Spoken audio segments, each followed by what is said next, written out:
Sai de tua tenda, ó filho meu, eu te mostrarei as estrelas no céu. Sai de tua tenda, ó filho meu, te mostrarei a areia do mar. Será que podes contar?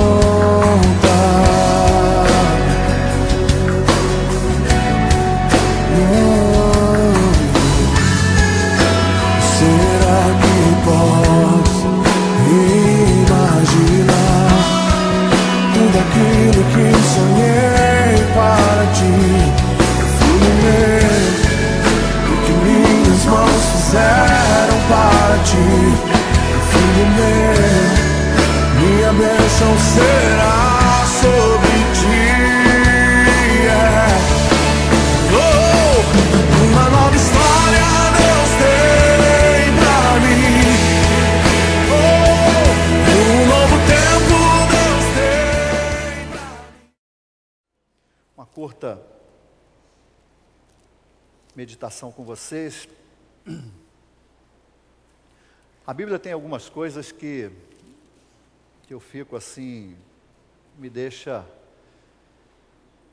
extasiado, não é uma palavra um pouco forte, mas que me causa espécie, algumas coisas. Que uma pessoa, por exemplo, esperar 45 anos para obter uma promessa de Deus. Fico pensando, caramba, 45 anos para experimentar, para vivenciar, para ter uma promessa de Deus. Você está esperando promessa de Deus aí há muito tempo na sua vida? Há pessoas relatadas na Bíblia que esperaram muito e muito e muito tempo. Há situações, como eu há um tempo atrás preguei aqui de Moisés, que eles estavam numa situação de aperto ímpar ali do povo, o Mar Vermelho, o Faraó, e Deus, quase numa ironia santa, pergunta para eles: o que vocês vão fazer? Estão esperando o quê? Não é? Vamos movimentar a ação. Eu não sei às vezes o que é que Deus espera de nós. E a Bíblia tem uma série de situações assim. Estou lembrando agora aqui, daquela passagem de Naamã, onde o rei da Síria manda uma carta lá para o rei Ezequias, dizendo para ele: ó, quando chegar a carta aí, você, por favor, mande curar aí o meu general Naamã. E ele fica enlouquecido, desesperado, sem saber o que vai fazer, porque não havia poder nele, um mortal. Qual é o poder que o homem tem de mudar a natureza, de curar a lepra? Então a Bíblia, ao meu ver, tem uma série, apenas citei alguns, uma série de situações que me deixam assim chocados de ver.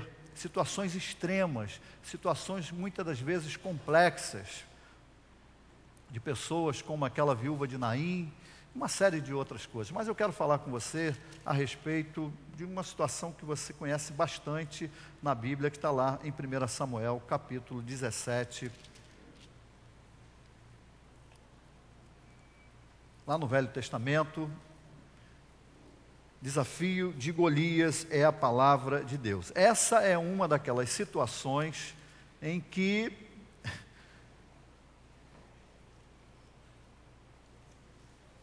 me deixa exatamente com esse sentido de coisa estranha, sentido de coisas assim que eu não entendo muito como é que a coisa se desenrola, como é que Deus permite que a coisa aconteça. Você está me ouvindo bem aí atrás? Está me ouvindo? Porque eu não estou me ouvindo muito bem aqui. Eu já estou meio gripado, estou com a voz meia... Eu estou com um sentimento aqui que as pessoas não estão me ouvindo, que eu estou me ouvindo aqui não muito bem. Aliás, estou olhando para o Lenilton aqui, olhei para ele aqui agora, dei uma passadinha lá, visite o nosso site, está, ó, cada dia melhor, né? A Deise passou um e-mail dizendo que é assídua ouvinte da nossa rádio, né? Então, você pode ouvir algumas chamadas, música o dia inteiro, tem pregação, e cada dia estamos aí aprimorando o nosso site, bênção do Senhor, cada dia avançando, melhorando. Mas 1 Samuel 17 fala o desafio de Golias. Eu vou ler apenas aqui o início, e não vou ler tudo por uma questão, né, de tempo, porque a leitura aqui é longa. Ajuntaram os filisteus as suas tropas para a guerra, e congregaram-se em Socó, que está em Judá, e acamparam-se entre Socó e Azeca, em Éfes-Damim. Versículo 2, porém Saul e os homens de Israel se ajuntaram e acamparam no vale de Elá, e ali ordenaram a batalha contra os filisteus. Estavam estes num monte do lado da Lém, e os israelitas no outro monte do lado da Quém, e entre eles o vale.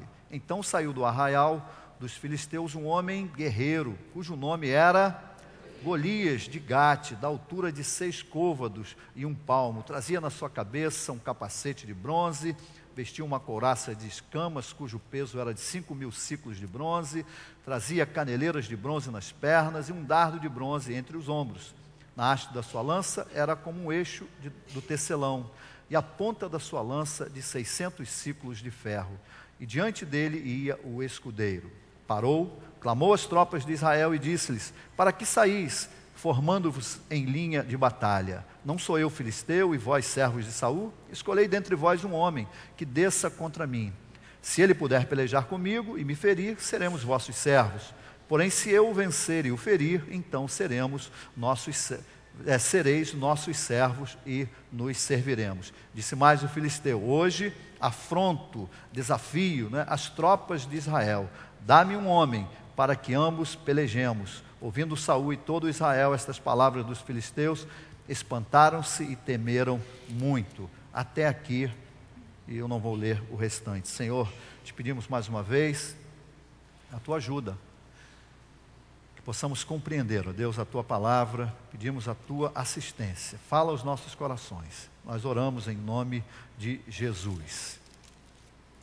Aqui é um momento de guerra. Eu gosto muito de filmes de época, muito daqueles gladiadores, de cavalos, cavaleiros, castelos, não é? A maioria desses filmes que tem aí na locadora, eu com certeza já os vi na sua grande totalidade.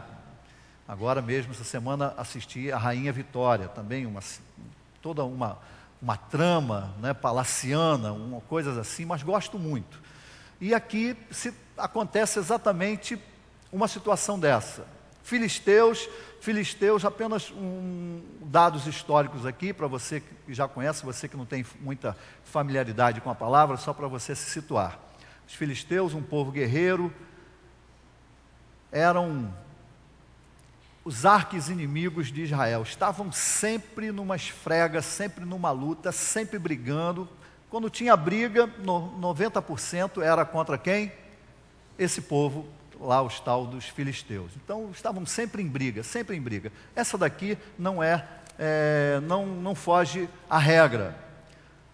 O cenário eles estavam num vale, morro de um lado, morro do outro, filisteu formado, enchendo aquele lugar com aquele exército todo. Do outro lado, o povo de Israel, também ali formado, em posição de guerra, para se baterem, para se confrontarem, mais uma vez, para acontecer uma matança sem muito sentido. Toda guerra é um ato, né, completamente irracional, não tem sentido nenhum em guerra, seja ela em que tempo foi, por que motivo aconteceu.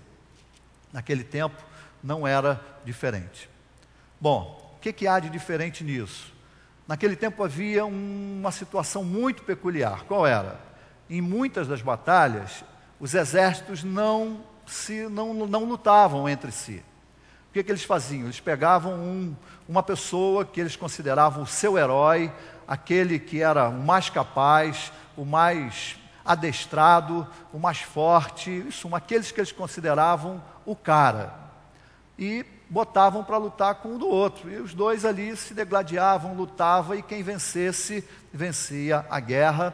E como ele disse aqui, quem vencer fica como prisioneiro vitorioso aí na batalha. E nessa situação retrata exatamente, fielmente, o que estava acontecendo.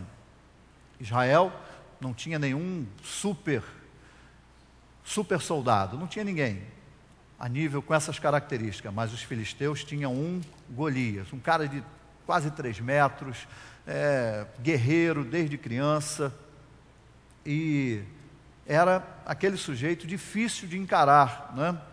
Aqueles músculos enormes, aquela couraça, aquele desejo de matar, aquela coisa toda. Para isso ele foi criado. E é muito interessante que a coisa de 300 anos dessa época, Josué tinha praticamente exterminado toda essa família de guerreiros altos, guerreiros enormes como Golias. Ficaram apenas 3 cidades, Gate, Gaza e Asdod, se eu não me engano, que eram algumas cidades que ainda tinham algumas pessoas que eram ainda remanescente dessas famílias.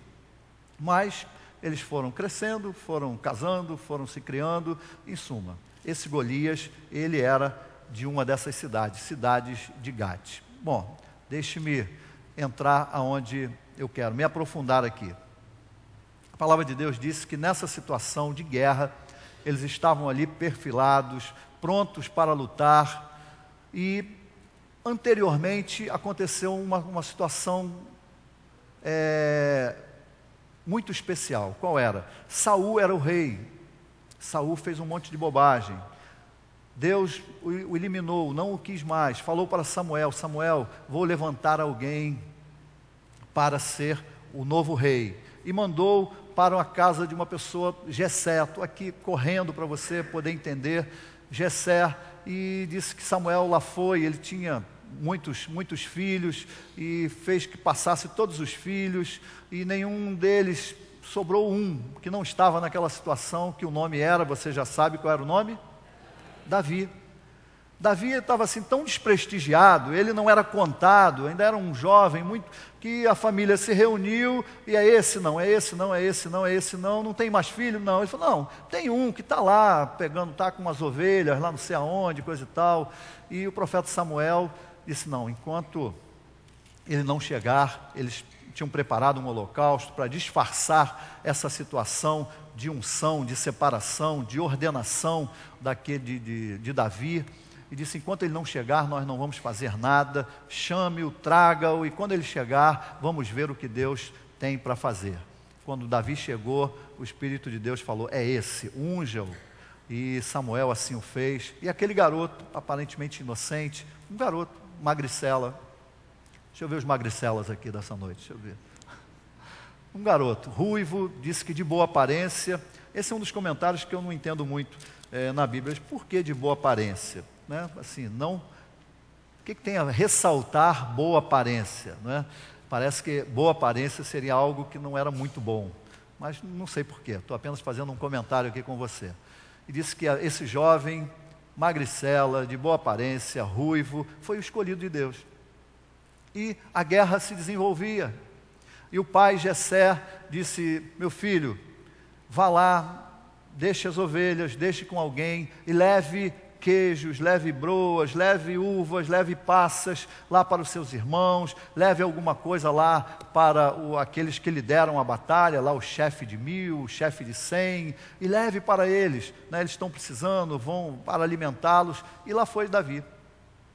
E Davi, quando chega, ele encontra um momento de muito conflito da alma, conflito do temor daquele exército. Por quê? Quando ele chega, Golias, durante 40 dias, todos os dias pela manhã e à tarde, ele saía à frente do seu exército, ia naquele vale. Lembre-se que havia 2 montes, um monte de um lado, um vale onde haveria ali a luta, e disse que ele se adiantava, e de lá ele produzia desaforos, ele produzia palavrões, né? Estou aqui imaginando que ele falava alguns palavrões, coisas assim, desafiadoras, coisas para mexer mesmo com o emocional, mexer com o ser daquelas pessoas, para eles virem para lutar. E Davi, nesse momento, ele está ali, e está ouvindo o que Golias está falando. E ele muito fica extasiado com aquela situação. Mas como? o como. Eu queria ler com você essa passagem aqui. Esse vento aqui, ele não é... Diz aqui, no versículo 24, todos os israelitas, vendo aquele homem, fugiam diante dele e temiam grandemente, e diziam uns aos outros: viste aquele homem que subiu? Pois subiu para afrontar a Israel. A quem o matar, o rei o cumulará de grandes riquezas e lhe dará por mulher a filha, e a casa de seu pai isentará de impostos em Israel. Então falou Davi aos homens que estavam consigo, dizendo: que farão aquele homem que feria este filisteu e tirar a afronta de sobre Israel? Quem é, pois, este incircunciso filisteu? Davi já se alterando, já mudando com certeza ali a sua fisionomia. Quem é, pois, este incircunciso filisteu para afrontar os exércitos do Deus vivo? E o povo lhe repetia as mesmas palavras, dizendo: assim o farão ao homem que o ferir. Bom, Davi se fica indignado com o que ele estava falando.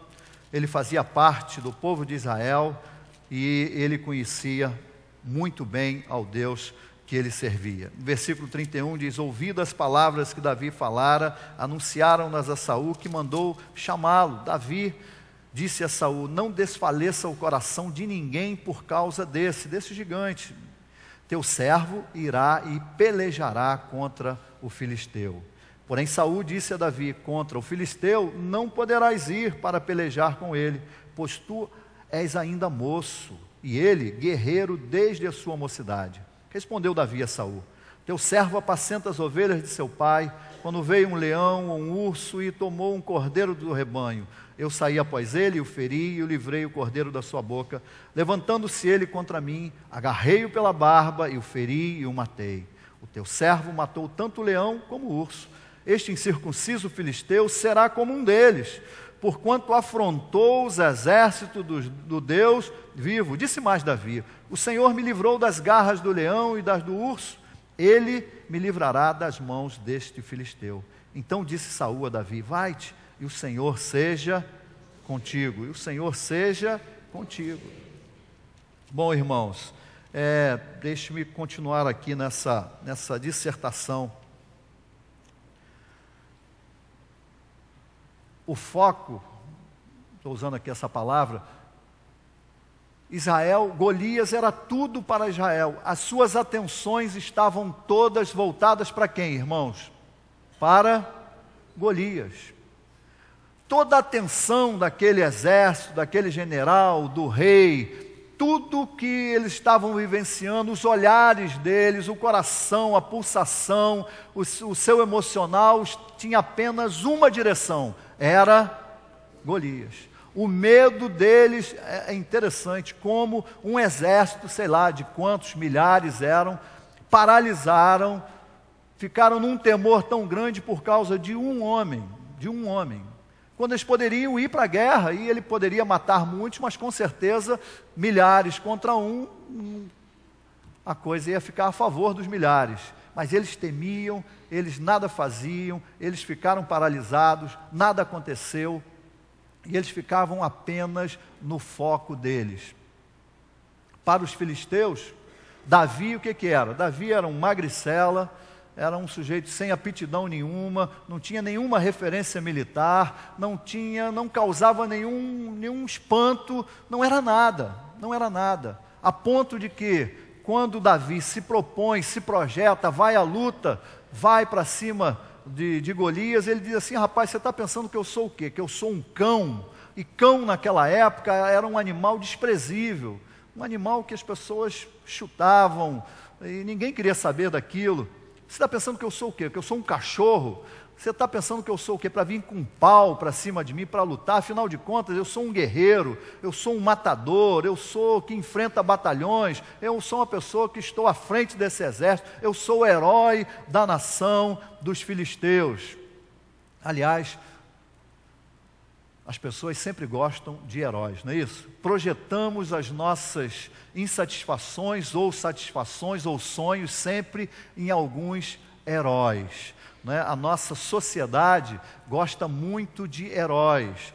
O jornalismo gosta de heróis, a televisão gosta de heróis, mesmo que eles não sejam isso, mas gostam de projetar, né, aquele anseio popular naquelas pessoas, porque é muito, estou abrindo aqui um parênteses, porque é muito mais conveniente, amados. Era muito mais conveniente para os filisteus não lutarem, era muito mais conveniente para aquele povo ficar ali esperando e deixar que o seu herói, aquele que eles se projetavam como forte, como capaz, como tudo aquilo que eles gostariam de ser, que eles tentavam ser, era o seu herói. Na nossa sociedade não é muito diferente disso, né? Nós pregamos o quê? O cara tem que ser fortão, tem que ser inteligente, tem que ser isso, tem que ser aquilo, tem que ser, ele é o meu herói, não é isso? Eu me projeto nele, as minhas deficiências são sanadas na pseudo-capacidade dele, né? Ele é o meu herói. Então a gente precisa ter muito cuidado com esse negócio de projeções dos meus heróis, dos meus anseios, porque isso aí não vai levar muito a cada um de nós a progredir aí na vida, não. Bom, Golias era tudo para Israel e Davi não era nada para os filisteus. Bom, amados, eu quero resumir aquilo que eu quero falar para você. Nós gostamos muito de valorizar algumas coisas nas nossas vidas. Nós gostamos muito de dar um valor excessivo a algumas coisas do nosso dia a dia. Para eles aqui, valorizavam 100% a Golias.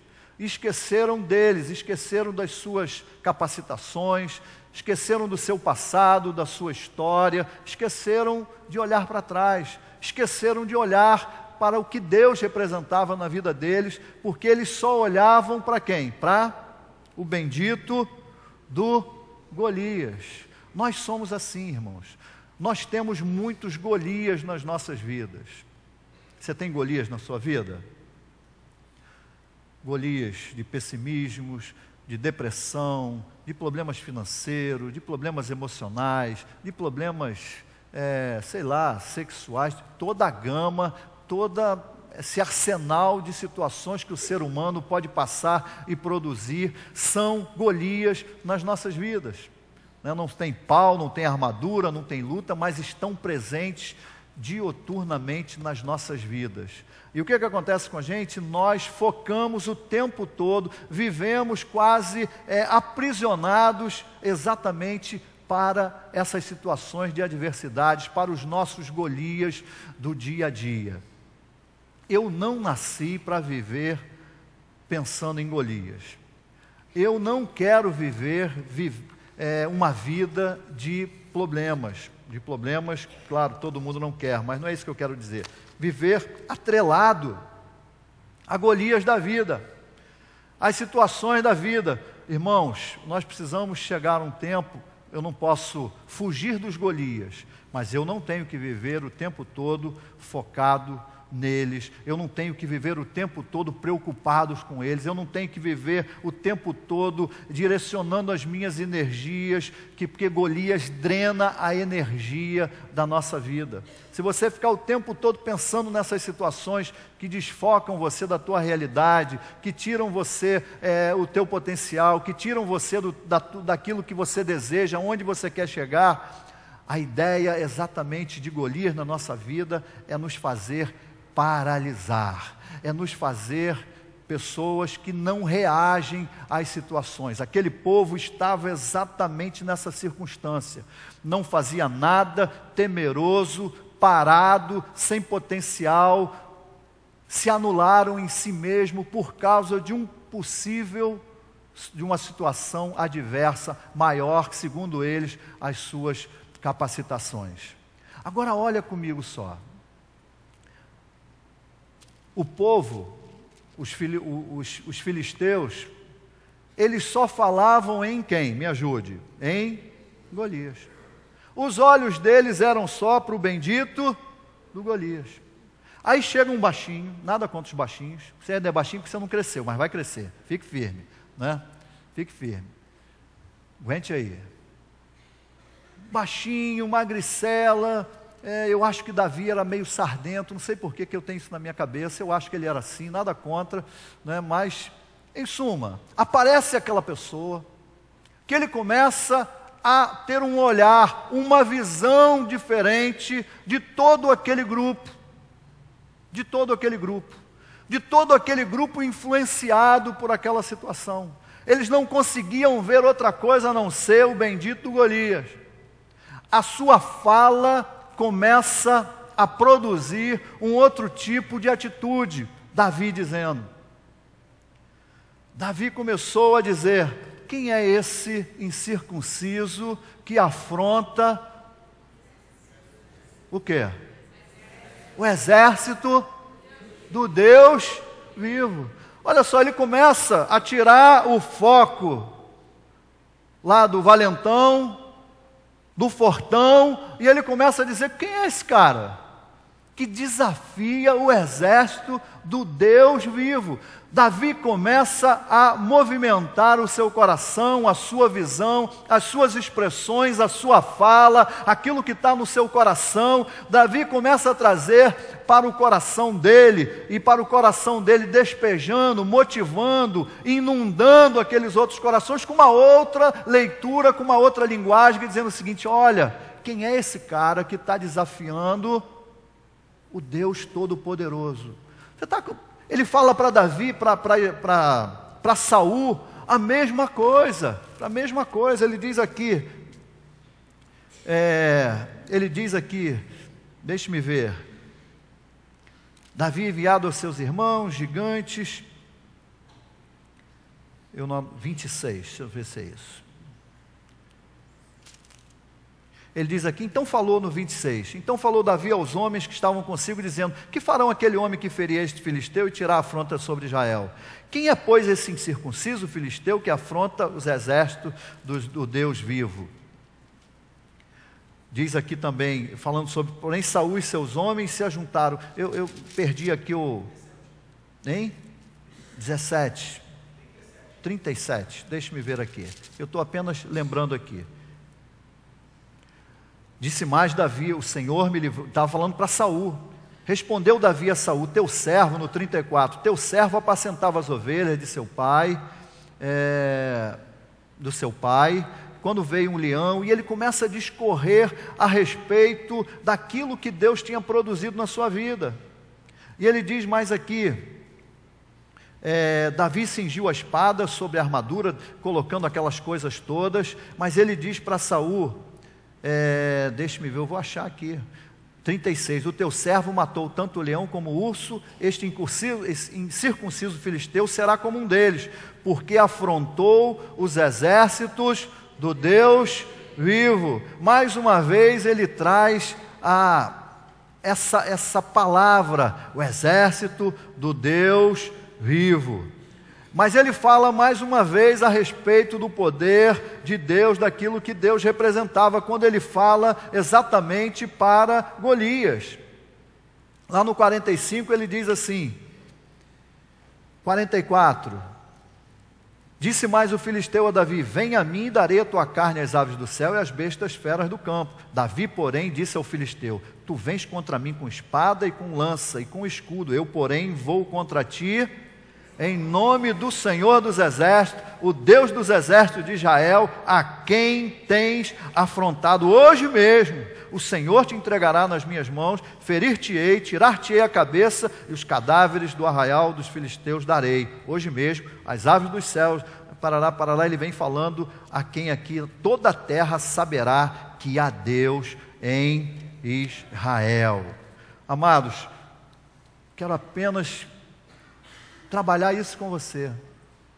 Diante das circunstâncias adversas da vida, das nossas agruras, dos nossos pesares, das nossas dificuldades, dos nossos impossíveis, a nossa tendência natural é regredir, é dar para trás, é ficar taciturno, surumbático, é você paralisar, é você se render, é você desanimar, é você não querer enfrentar, é você querer deixar para depois. E muitas das vezes, o que é que nós fazemos? Muitos vão para a bebida, tomam todas, outros vão para os bailes, outros vão para aqui. Nós começamos a abrir caminhos de fuga, nós começamos a ir para as situações que vão nos fazer esquecer momentaneamente desses Golias, mas é lê do engano, porque Golias sempre vai estar onde ele esteve, sempre esperando que a bebida acabe, que o namorado, sei lá, que você arrumou arrumei um namorado só para mim fugir dessas coisas todas, ver se eu penso em alguma outra coisa, mas daqui a pouco ele briga contigo e coisa e tal, e você vai voltar àquela mesma coisa, e as situações vão se acumulando e você não sabe. Golias está sempre te esperando na próxima esquina. Não adianta, nós temos que enfrentá-lo. Nós temos que enfrentá-lo. O problema é o foco, irmãos. O problema é me ajude, é o foco. Enquanto uns só olham para o problema, para a grandeza do problema, para as dificuldades reais de um problema, que a gente não está aqui camuflando, nem pintando de rosinha, botando bolinhas, dizendo que Golias não é Golias, ele não é tudo aquilo, porque quando você está numa situação adversa, quando você está aí com uma doença, você está com um problema na área emocional, na área familiar, sei lá o quê, né? Hoje mesmo estava conversando com uma pessoa que está com um baita de um problema na área familiar, e ela me dizia: pastor, o que eu vou fazer? Eu falei: o que eu vou dizer? A gente pega lá aquela caixinha de, como é que é o nome daquela caixinha que só tem boas coisas? Caixinha de promessas, né? Caixinha de promessa, vai na caixinha de promessa, né? O horóscopo do cristão, né? Ele vai lá na caixinha de promessa, tira lá, coisa boa, só coisa boa, não tem nada que desafie você, que contrarie você, só coisa boa. Amados, o que eu quero dizer para você? Cuidado com o foco. Você só vai vencer quando você olhar para o lugar certo.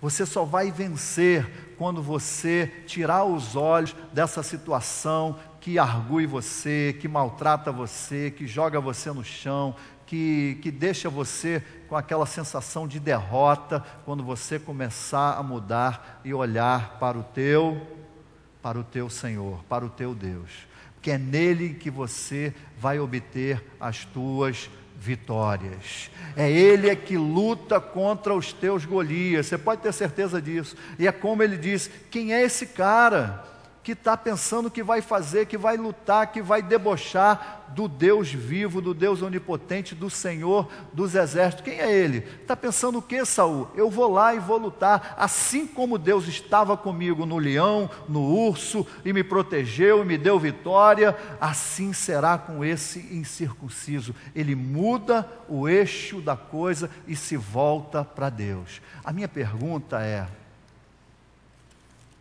uma daquelas perguntas,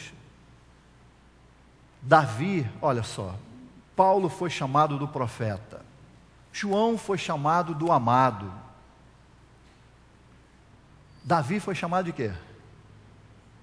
Quem lembra? Um homem segundo o coração de Deus. Ah, pastor, mas por que ele lutou, ele fez isso, ele acabou com Golias, aquele negócio todo? Não creio, não foi por isso. Não foi por isso, não foi por isso. Não foi por isso.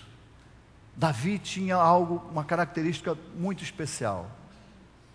Uma característica muito especial que diz que tem muito a ver comigo e com você, com nós todos.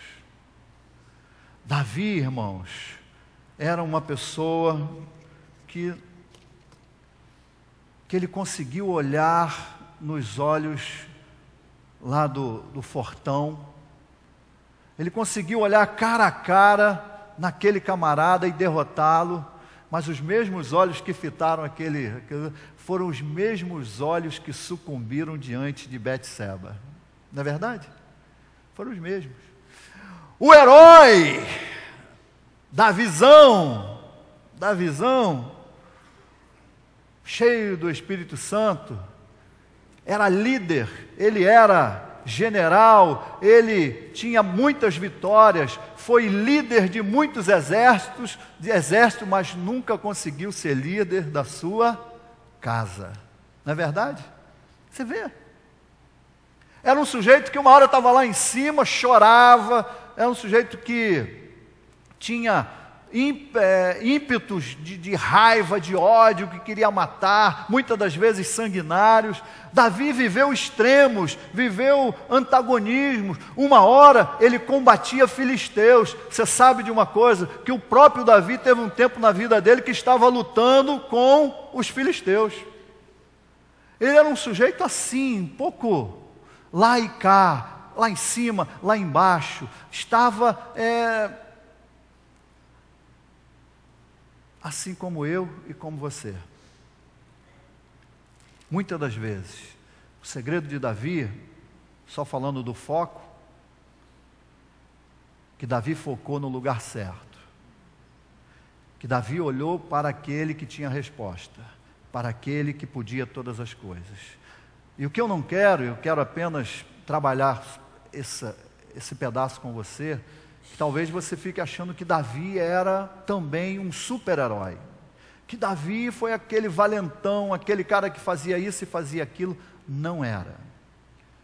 Hoje em dia nós vivemos a busca de heróis. Hoje em dia as pessoas falam que você tem que ser um herói, que você tem que ser uma pessoa que não pode temer as coisas, que você tem que ser uma pessoa que vence todas as coisas, que você tem que ser uma pessoa muito bem sucedida, de estereótipos assim ou assado, de comparações essas ou aquelas. Mas na realidade, muitas das vezes, nós não somos nada disso. E às vezes bate o quê? Bate um sentimento de frustração. Bate um sentimento de quê? De você falar assim, parece que eu sou meio fariseu, eu estou lendo a cartilha errada, eu estou praticando às vezes as coisas que erradas, eu me sinto uma hora lá em cima, outra hora lá de embaixo. A vida de Davi nunca deu muito gosto aos santos de plantão, aqueles caras que acham que você tem que ter asa, né? Que você tem que estar num pedestal, que você nunca erra, você é cristão, que você é isso, que você é aquilo. Irmãos, a vida não é assim. Eu não estou aqui fazendo apologia de erro, eu não estou falando disso. O que eu estou falando é o seguinte: Davi, ele era uma pessoa cheio de erros e de acertos. Davi era essa pessoa que uma hora estava aqui, outra hora estava aqui. Uma hora que ele lutava, uma hora que ele dançava nu na frente das pessoas, por amor a Deus, amava a Deus, dava a sua vida por Deus, fazia todas aquelas coisas, e daqui a pouco ele estava mandando matar o marido da mulher.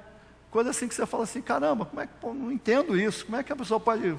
Uma hora está no 10º andar, outra hora está no primeiro, outra hora está em cima, outra hora embaixo. Como é que funciona esse negócio na nossa vida? O que eu aprendo com isso tudo, irmãos? Que nós somos como Davi. A diferença na minha vida e na sua vida é o foco aonde eu boto. Davi, quando ele colocava o foco em Deus, os gigantes todos caíam. Mas quando ele tirava o foco da fonte verdadeira que é Deus, os gigantes prevaleciam. Não é assim na sua vida? Ou não? Ou é diferente? Quando você acha que é muita coisa, mas quando você, com tudo que você é, com tudo que você pensa, com todo esse conjunto de ser que você é, você coloca na dimensão de Deus, você busca Deus, você coloca isso para Deus, e é isso que Deus, eu creio, que é uma das coisas que Deus, por isso deu esse nome a Davi, um homem segundo o meu coração. Sabe por quê? Porque Davi não se arrogava a ser mais do que qualquer um de nós. Que Davi não se postulava a ser herói. Davi, ele simplesmente era mais um na fila. Era um homem que amava a Deus, era um homem que temia a Deus, era um homem que tinha temor a Deus, e era um homem que sempre focava a sua vida, as suas batalhas no poder de Deus. Sempre dependia do poder de Deus. Por isso veemência, quando ele vai para Golias, ele diz, eu vou para ele, vou lutar com ele, vou matá-lo, vou cortar a cabeça, vou jogar o seu corpo para as aves do céu e vocês vão ver que há um Deus em Israel. Ele coloca toda a sua força, toda a sua vida nas mãos de Deus, crendo que aquele Deus que o fez vencer ursos, leões, etc, etc, seria aquele mesmo Deus. E é muito interessante que ele diz aqui, aquele que afronta os exércitos do Deus Todo-Poderoso. Já reparou nisso que está escrito aí? Os guerreiros de Israel, eles falavam assim, não, o que está afrontando, isso aqui é o exército de Israel, no singular. Davi, ele olhava todo esse espectro de poder de Deus. Deus usou para dar vitória a Moisés, usou o quê? Usou saraiva de pedra, usou água virando sangue, usou uma infinidade de coisas, exércitos de Deus. Deus usa exércitos angelicais. Davi conseguia ver exatamente o poder de Deus em todas as coisas. Para resumir, amados, para a gente fechar, eu não sei qual é o seu Golias. Golias tem tamanhos diferentes, mas eles têm sempre a mesma função. É de tentar paralisar você. É tentar vencer você, a nós todos, no grito. É nos fazer não reagir. É nos fazer não olhar para o lugar certo. Ele tenta de todas as maneiras atrair a sua atenção para ele. Porque quando você fizer isso, você não reage mais, você deixa de olhar, como diz o salmista, de onde me virá o socorro? O meu socorro vem do Senhor. Nunca esqueça disso. Ah, pastor, meu Golias é esse, meu Golias está aqui, meu Golias está ali, meu Golias está lá. Tudo bem, nós temos os nossos Golias. Mas eu só vou vencê-los quando eu ter a plena certeza que o Deus dos exércitos estará comigo. Eu só vou vencê-los quando eu colocar todas essas situações, quando eu colocar toda a minha vida, toda a minha dependência na mão de Deus. Quando eu colocar todas as coisas no controle de Deus, aí verdadeiramente nós vamos ver que os Golias vão cair. Foque em Deus e os Golias vão cair na sua frente. Desfoque. Comece a depender, a olhar para outros lugares e você vai começar a ser derrotado em todas as áreas da sua vida. Nessa noite, dependa de Deus, busque a Deus. Golias, sempre vamos tê-los em todas as áreas da nossa vida. Não pense que há de ser diferente. Reaja, lute no poder e na autoridade do Senhor dos Exércitos. E você vai ver que tudo vai chegar aonde você precisa. E vencer Golias, irmãos, preste bem atenção, não é você desistir de coisas. Vencer Golias não é você desanimar. Vencer Golias é você ir até o final e realizar aquilo que precisa ser feito na sua vida. É você chegar aos finalmente da sua vida. É você chegar àquela felicidade que você deseja. Isso é vencer Golias. Vencer Golias não é você dar para trás. Não é você abandonar coisas. É você ir até o fim em nome de Jesus. Amém? Você assistiu um DVD da Igreja de Nova Vida Ministério é de Deus. Visite nossa livraria e adquira outras mensagens que também irão abençoar muito a sua vida.